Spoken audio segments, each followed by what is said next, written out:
दे दिया तो मैं आप पर आक्रमण नहीं करूंगा, अन्यथा मैं आप पर आक्रमण करूंगा और मेरी शर्त के अनुसार आपको अपना राज्य मुझे देना पड़ेगा।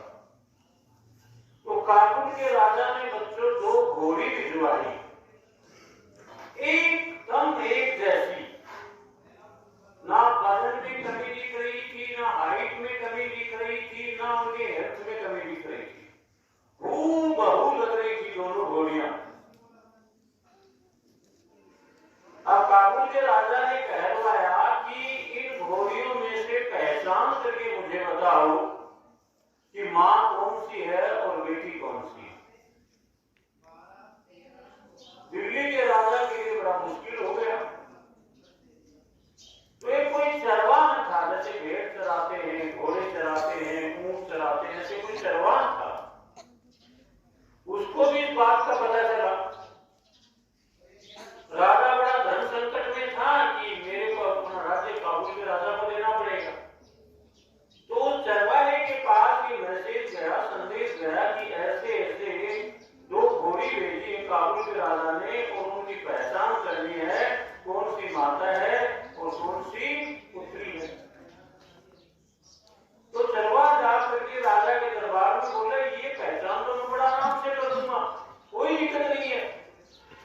वो दरबारी पुरोहित वगैरह बोले राजा के तो नाक में दम हो रहा है, तेरे को आसान सा काम लगता है। अरे बोले बिल्कुल आसान है, मैं बिल्कुल पहचान करके बता दूंगा कि ये तो माँ है और ये बेटी है। तो राजा के पास ये बात की, बोले ठीक है। बोले अगर तूने पहचान सही नहीं की तो तेरे को फांसी तोड़ दे, कोई दिक्कत नहीं, तोड़ देना, मेरे काम बात है, मैं पहचान कर दूंगा। उसने क्या किया, एक 15 फीट चौड़ा और 15 फीट गहरा गड्ढा खुदवाया और गड्ढा खोदने के बाद में उन घोड़ियों को एक एक करके छलांग बनवाएगी। घोड़ी चेतक तो करीब 30 फीट तक की छलांग मारना पड़ता था घोड़ा, 15-20 फीट के कोई मुश्किल काम नहीं होता है। तो स्वार ने घोड़ी को दूसरी तरफ से तेज दौड़ाया।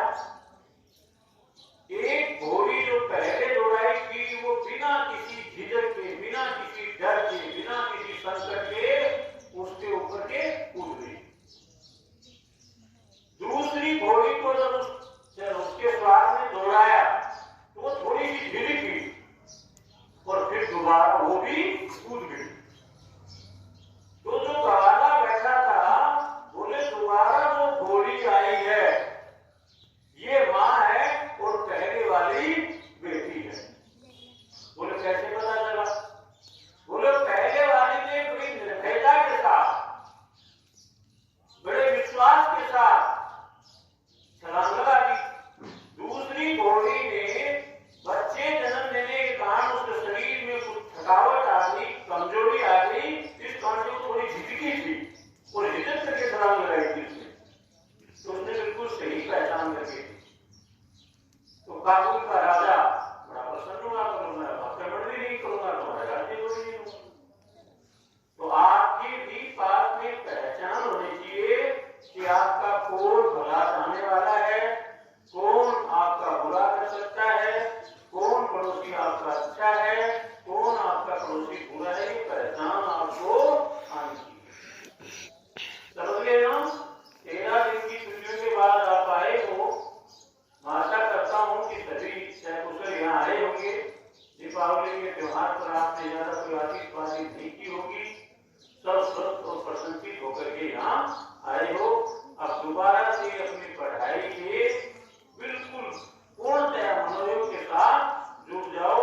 आप लोगों की बच्चों ये पढ़ाई ही खेती है। अगर इस दुनिया में आपका सबसे ज्यादा कोई भला कर सकता है